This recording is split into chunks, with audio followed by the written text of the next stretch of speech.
charter commission's recommended changes to the Madison Charter. Let's all rise for the Pledge of Allegiance. I pledge allegiance to the flag of the United States of America and to the republic for which it stands, one nation, under God, indivisible, with liberty and justice for all. Okay, great. All right, well, the purpose of this public hearing is to get feedback from the public on the proposed changes made by the Charter Review Committee to Madison Town Charter. I thought it would be helpful because I don't know, for some members of the public, if they've been following this process over the last really 12 to 18 months, I think this has been going on. There was a very good presentation that Joe McDougall did back in the end of April that just highlighted, kind of encapsulated where we were and what the changes were. So I thought I'd just spend a few minutes going through that. And then we have members of the commission here to answer any questions or to make comments. And we'll open it up for public comment after I do this short presentation. So with that, I'm going to share my screen. Hopefully this will work. Looks good.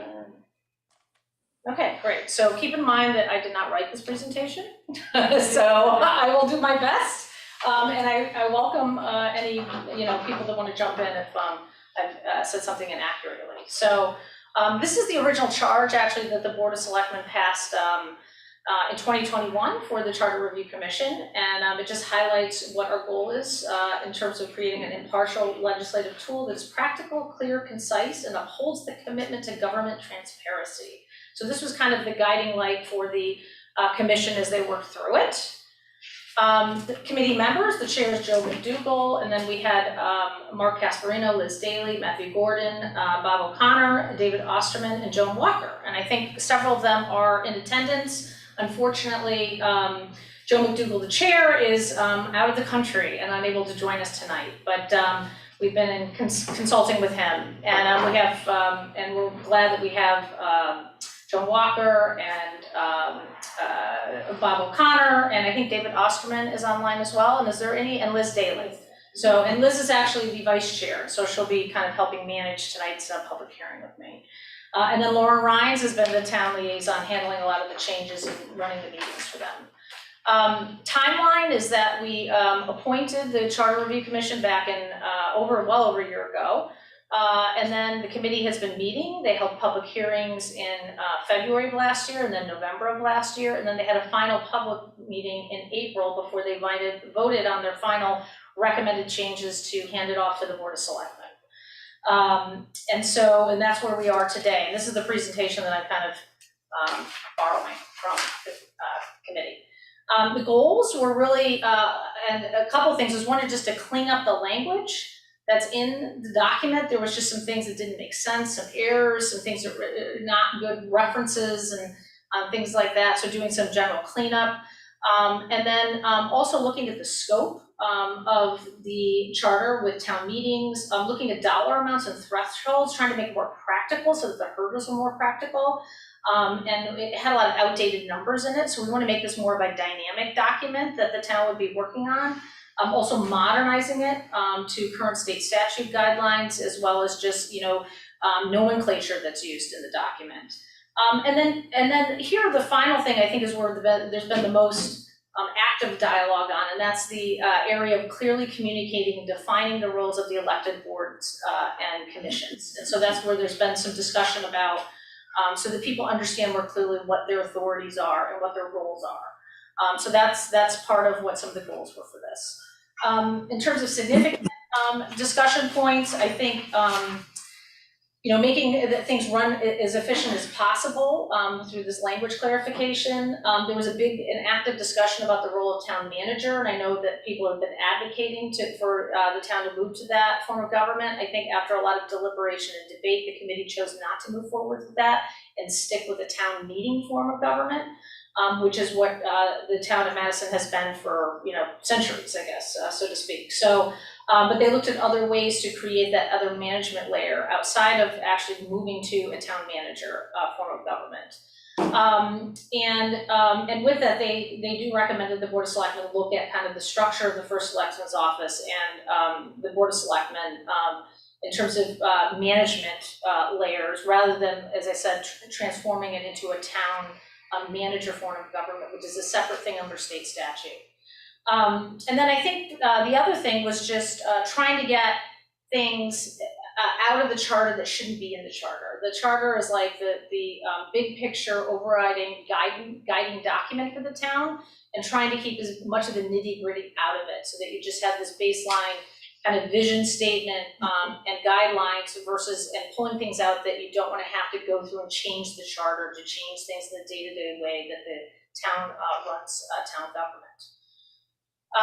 And then I think the other thing was the role, as I mentioned before, the roles of the Board of Finance, the Board of Selectmen, and the first Selectmen, and there's been a lot of conversation about that, as well as the budget process. We have a very restrictive and timeline in our budget process right now, and so this attempt was made to allow more adaptability and flexibility in the timeline, so that the town could be just more, adaptable to changing times and needs with our budgeting process. I think the other big discussion items were the Board of Finance. We currently have a 6-member Board of Finance, which is difficult if you have a 3-3 split. And so, and this was kind of an anachronistic thing that had happened way back when the state had originally created, I guess, the guidelines for Board of Finance. Most towns have moved to a 7-member board or a 5-member board. The commission is recommending a 7-member board, so at least you have a way to break a tie, if so be it, and you expand the board by 1 seat. The other thing that was discussed was increasing the selectmen's terms to 4 years. And that is, I think, I can let the charter members talk about some of the rationale of it, but some of that I think is balancing this with the complexity of town government these days, consistency and for the town employees, and then aligning the Board of Selectmen with the 2 other elected boards. Both the Board of Education and the Board of Finance have 4-year terms, and a lot of communities are moving to the 4-year terms. And then there was discussion about more online engagement, hybrid access to government. These are all things that the state is wrestling with right now in terms of what's going to be allowable in the Freedom of Information Act, but creating some more flexibility in the language and creating greater participation from unaffiliated voters was discussed within the commission.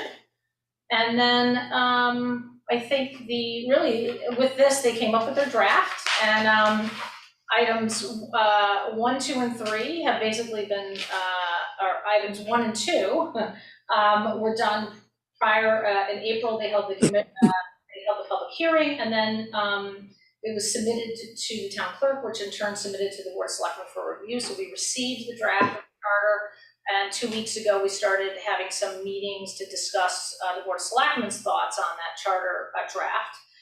And tonight's our public hearing, so that the public can come to us and talk about what they think about the Charter Review's final recommended document. And then after that, our board is deliberating. It's on the agenda item for us tonight. After we hear public comment, we'll talk more about this, and our goal is to send something back to the Charter Review Commission by the end of this week. So then we would have to vote on a final document that we feel reflected some amendments and changes to areas. It goes back to the Charter Review Commission, and the Charter Review Commission has 30 days to review them and either accept or reject some of our recommendations, and they just make a recommendation back to us. And then the Board of Selectmen ultimately sends the final proposed revised charter to referendum, and our goal is to have this on the November ballot. And in order to do that, we need to have this finalized and to the town clerk with our questions clarified by the end of August. So we're on a pretty quick, it seemed like a long time, and all of a sudden it's a time crunch now. So that is our goal for the public, and then the public will be able to vote on the proposed charter on this November. So I think that's really kind of it of summarizing where we are and giving a little background on the draft document and how it came to be. And I guess with that, maybe if there's any commission members or committee members that would like to make some comments now, I could open up to committee members, and then we'll open up to public comment. So if anybody would like to raise their hand from the committee or make a statement or just, no? You guys are good? Did I run through that okay? You did a fine job summarizing Okay. Yes, exactly. the discussion All right, and great. where we are. Okay, great. So I guess with that then, I think then we would just go, unless our board has any other comments, and we'll just move to public, open it up for public comment. So anybody want to raise their hand online or here in the audience? You're welcome to do so. There is a hand. Okay. I knew he'd say something. Fillmore McPherson has his hand raised. He does Thanks. everyone. Go ahead, Fillmore. He's muted, it looks like. We can't hear you. You gotta unmute. Is that better? Yeah. Okay, oh, good. Sorry. First of all, thank you for, wait a minute, I got my phone on here. I'm gonna have to turn my phone off so it doesn't stick it in a drawer here, so it doesn't. First of all, yeah, there's a lot of good work that went on, and congratulations on that to the review committee. And there are a number of changes to the Board of Finance and its operations, but I will not cover them right now because I think, Peggy, you invited the board to have that discussion later on at your Board of Selectmen meeting. But I do take objection to the change to increase the length of the term of the selectmen and the first selectman to 4 years instead of 2. I think that we don't have anybody else in a key position in town who has a 4-year contract, such as the school superintendent, chief of police, or anybody like that. They don't get 4 years. And I think this being a political process, you need to, don't take this personally, but you need to be able to throw the rascals out after 2 years if they're not doing the job. And I've heard some chatter about, well, it's 2 years is a very short time. You have to go out and seek re-election after only 2 years. But let me say this, that if you're in this sort of public service role, if you're not willing to get out and meet the people at the kind of level that a re-election requires, then maybe you're in the wrong line of work. That I think the 2-year term is just right for the town of Madison, and I would strongly suggest that you not increase it to 4 for the first or for the other selectmen. So that's my opinion on that. I'd like to comment on that as a member of the commission. We looked at other towns, and we also heard from a lot of staff that the continuity was fairly critical. And considering the amount of structure that is under the Board of Selectmen and the first Selectman's office, it really was a strong debate, and we really unanimously felt as though it should go to 4 years.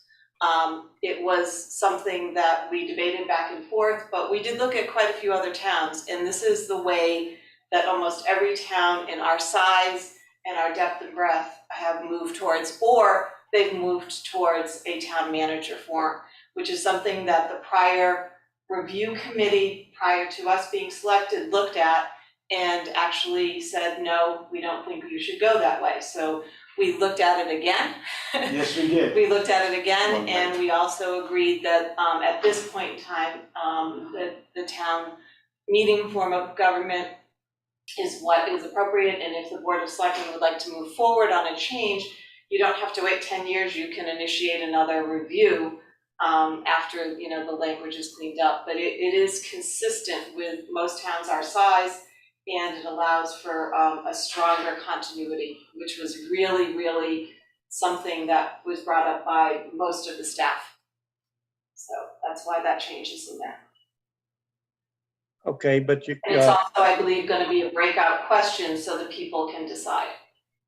yes, I think that's what we recommended. I agree with that being a breakout question. I would again, come back to, continuity applies in a lot of different jobs. And again, the school superintendent, the police chief, they don't have 4 years. So, Right, they do have 3-year contracts, and we felt it was really kind of strange we can't do 3 years. I agree with that. 2 years or 4 years per state statute, municipal elections are held every odd year. So we erred on the side of listening to the staff and listening to the other people who came forward, the majority of which thought 4 years because it was consistent with the other boards really wanted to do it. But we also suggested, since we knew it was going to be part of a debate, that it should be a breakout question. Okay, thank you, Joan. I do have another, this is more of a question than anything else. I'm looking at, it's on page 11 of the charter.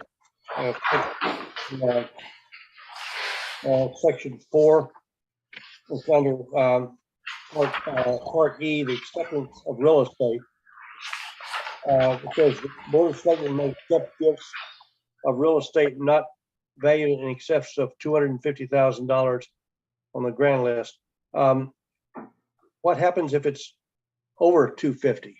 I might be missing something here, but it says if it's under 250, it's the 2 boards have to approve it. But what happens if it's somebody wants to give us $1 million? It has to go to town meeting.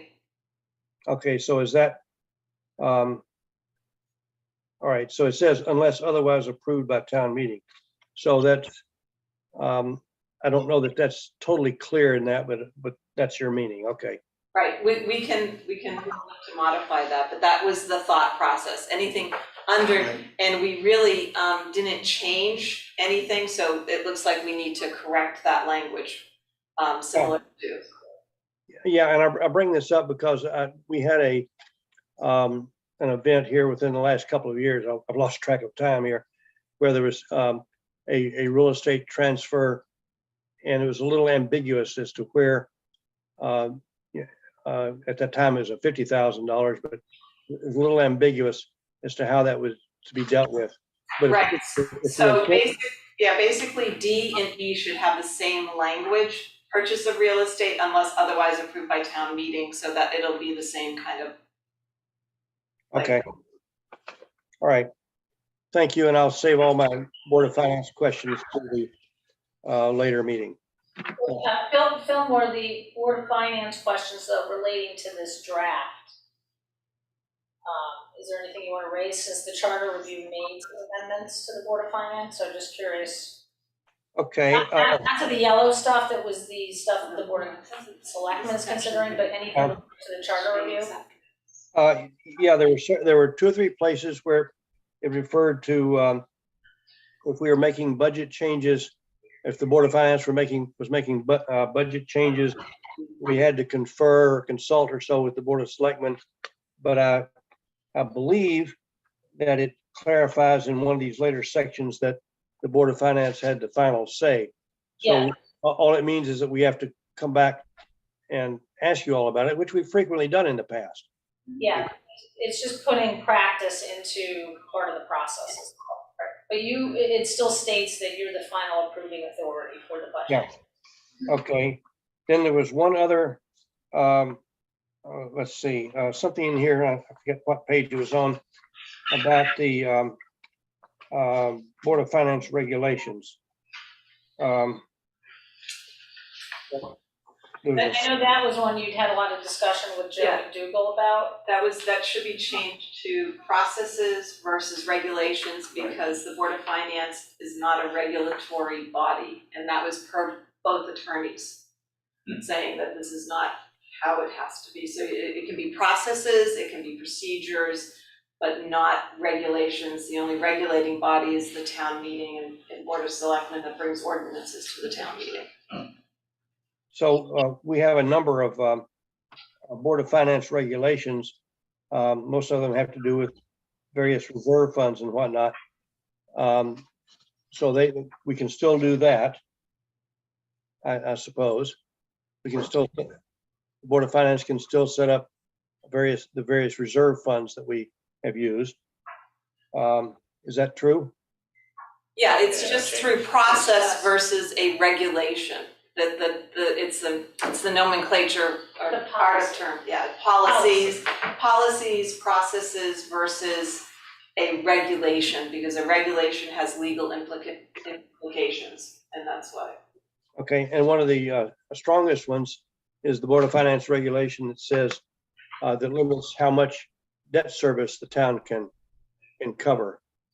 Is that still going to be able to stand? As a policy, but not a regulation. So once again, regulations are, if you would like it to be a regulation, it has to go before the Board of Selectmen, and then it has to go to a town meeting as an ordinance or a regulation within that. If that's something that you wanna put forth, that's fine. It's what we've learned is the term regulation has a legal impact, and only the legislative body of the government can have regulations. Okay, thank you. Fillmore, this is Al Goldberg. Yeah, hi, Al.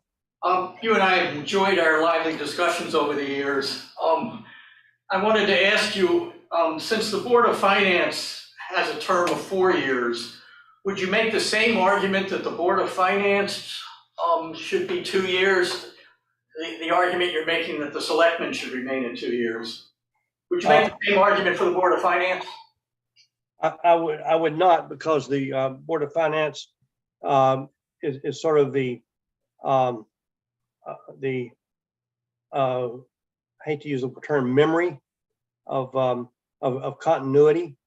The Board of Selectmen is off doing new processes, new things, but it's the Board of Finance that has to provide the continuity of government. So I would not make the same argument.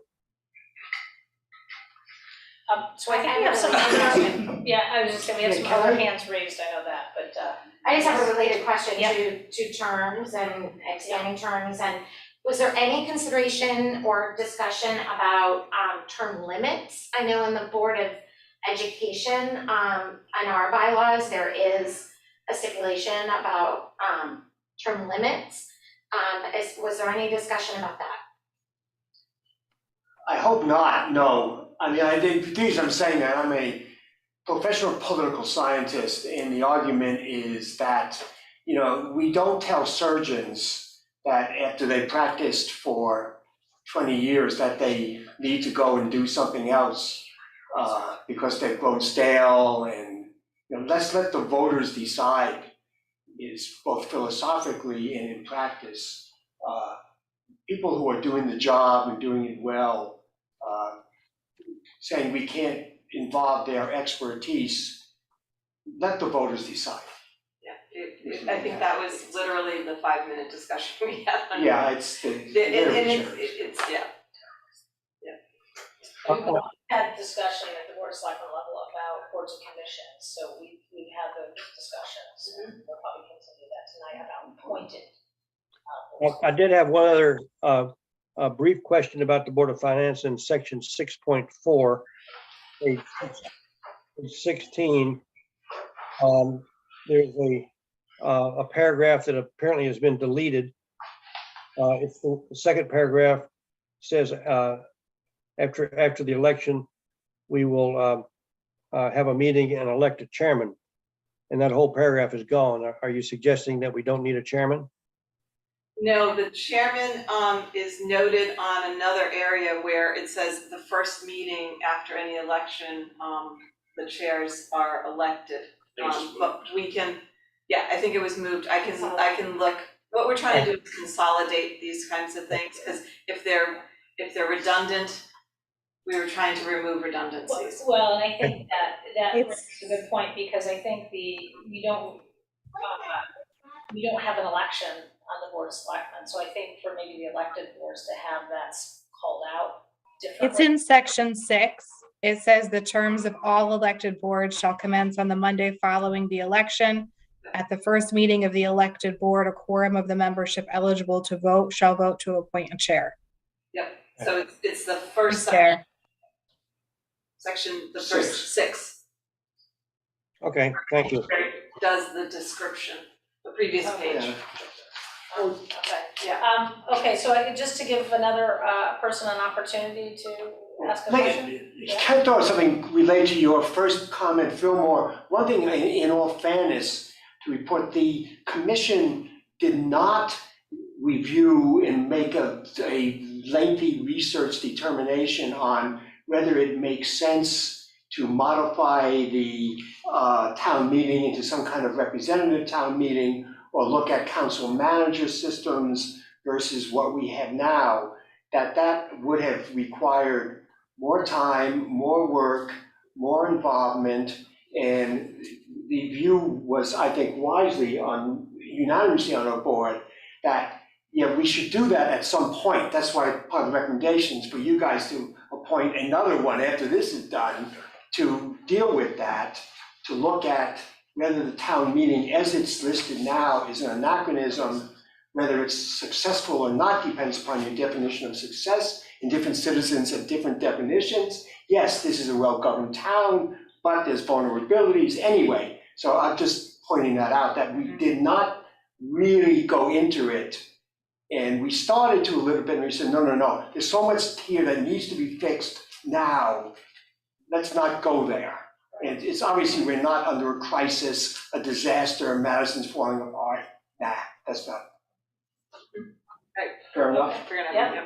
Yep, no, I think that's a great Not sure. summary. I know that was kind of the idea, was that we have to get something passed, to be honest, that's gonna fix Right. some real problems. And you guys appointed a committee to review various Right. forms of government, and they came back without a recommendation to Right. change, so it really Right. wasn't incumbent Yeah. upon us to then step Go do it forward and again. try to do the Right. change. Yeah. Right.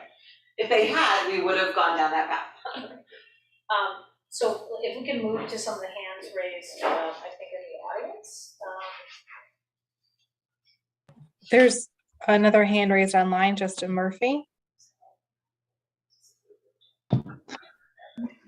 Everyone, how are you? And thank you as well. I tried to follow some of the charter meetings, and so thank you. You guys did a great job of deciphering and digging through all this. I just have a couple of quick comments and a question.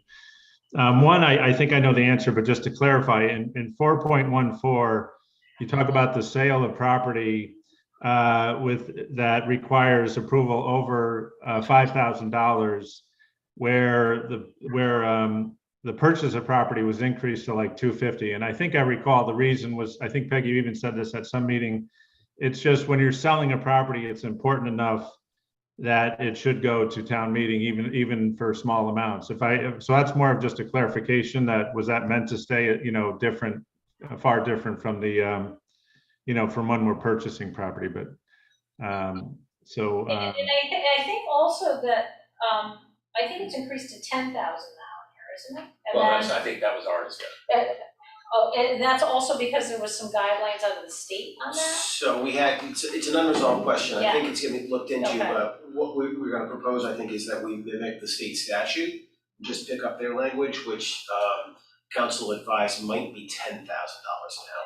And if it is, then we'll make the recommendation that it goes to 10. Or maybe even say whatever state statute just is, point to the state, because then right. if it keeps increasing, then you're not changing the charter. That's the Right. other thing we really tried to do, is anywhere state statute was drives charter, Smart, yeah. we reflected to state statute at that time. Right. Yeah, it's just. But to your point, Justin. Selling is a bigger thing than accepting. Right, so divesting of a town asset, we didn't think should be taken lightly. And the practical reality is that the assets that are traded the most frequently are the vehicles. And they're all done under structured leasing programs, and that all takes care of itself, so it's. Yeah, this was specifically regarding real property, I think, but no, I agree. I'm just pointing it out just to remind myself and to clarify that was intentional, which I thought it was, but that's fine. And we did have, or at least our board had an interesting debate about what real estate would be worth $5,000. And we talked about, what about an easement, right? For example, granting an easement, that's kind of giving away property, technically, I guess. So it was just kind of trying to figure out if the number made sense, but I think if we could just defer to the state, it's simple. And then in 4.13, it looked like there was a cross out of the Board of Education. So again, I'm just asking, was that intentional as kind of a change, or was that just a clarification of, it's with regard to the Board of Selectmen's role in preparing and submitting the budget, the town budget, but then reference to the Board of Education was crossed out. So is that clarified somewhere else, or was that an actual change in policy? That's an actual change because truly the Board of Selectmen statutorily does not have authority over the Board of Ed budget. Okay. They don't have authority. The Board of Finance does, but the Board of Selectmen does not. That's why we need 4 years. And in practice, they present directly to the Board of, so we don't compile the information, the Board of Education compiles it and then just Does the does presentation. the presentation. Oh, right, yeah. Right. Okay. So it's truly the Board of Finance from a budgetary analysis versus the Board of Selectmen does the town side, the Board of Education does the Board of Ed side, and then together they're presented to the Board of Finance for ultimate review on the public obviously, and then the public makes the decision in the referendum. And my last question, I'm sure it's correct, but just in case, if it's not a typo, in 6.4, where you talk about the Board of Finance having budget authority, should that be budgetary authority, or was that the word you meant to use? And I know Joe is a UConn law professor, and I was just a UConn football player, so but I'm just throwing it out there anyway. I know. Doesn't the statute refer to the Board of Finance as the budget authority? I'm just wondering if it's a typo. Budgetary Should is it say actually budgetary authority? Right. We just need to be consistent with it. So- Budgetary is another term that has a slightly different meaning, believe it or not. And so I think Okay. budget authority was the correct, and I think that came from the attorneys as well. We had several attorneys Yes. at any given time Yes, talking to each other. Right. All right, thank you. That's it for me. Thank you. Thank you. Okay, great, thanks. I think Noreen has had her hand raised, actually. Yep. Yep, which is more of since it's our meeting, Noreen, you get to speak whenever you want, so just interrupt. So, Well, I was actually sitting in my seat here listening, thinking of me being a member of the Charter Commission, Review Commission, which I was so happy to do. It was such an eye-opener. I don't know if any of the selectmen had a chance to ever work on one, but it was my first.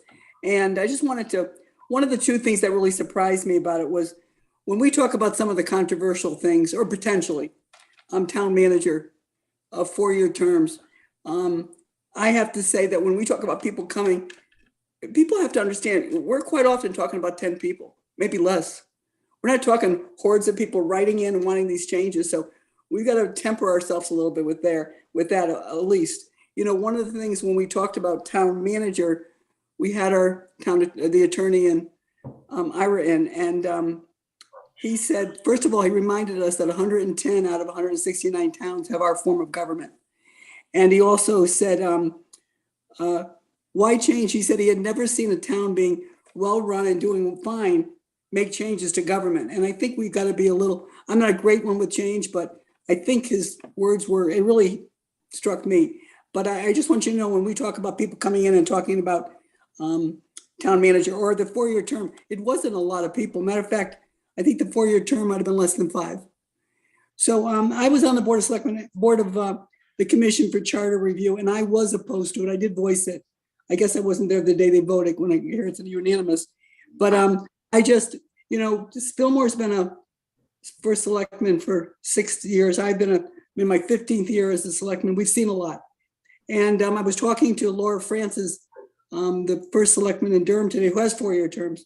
And I said, how's it going? How does that go? And she said, there are good things on both sides. There are issues, but there are also, the continuity is nice too. But so I think we've got to be a little careful with this change. I totally agree with Fillmore's words, what he said. I think we've got to be really careful. What's the difference between the Board of Finance, when Al asked this question, and the Board of Selectmen is the first selectman sets the policy for the town. And people are right. It's hard to do things in 2 years, to get things done in 2 years. But I personally, and I know Fillmore, you could easily do a lot of damage in 4 years, in 2 years, easily. And I think I think we're taking power from the voters with this change. And I really think the voters deserve to have this to have this every 2 years to say, look, we love where you're going, we're supporting you, or we want to change. And we're taking that away from them. So those are my two things that stood out with me with the conversation I've heard so far. But I want to thank all the commission for such a great job. They really have done a super job. But I don't think if we do it and we recommended a breakout question, I think the voters will have their say. And I think that that's a positive thing. Well, I meant on whether or not the person's doing a good job or whoever's doing the job they want. So I just think that's really important. I'm concerned about the 4 years. I know some towns it works great, but it was just, I did voice my opinion from the beginning. Believe me, I had to run 8 times for that seat on the Board of Selectmen. I didn't love it, but I think there's an important reason I had to do it. Thank you. Now I'll go back to being a selectman. So any other hands raised in the public, Lauren? There are no other hands raised on the online panel. All right, another round. Any other comments, public comments for the public hearing? Third time. Okay, with that, I guess we can adjourn the public hearing on the charter review, and this will be a continuing dialogue, and I appreciate all the feedback from the public. So thank you very much, and thank you for committee members joining us tonight. It was Thanks very for your helpful. Thank you.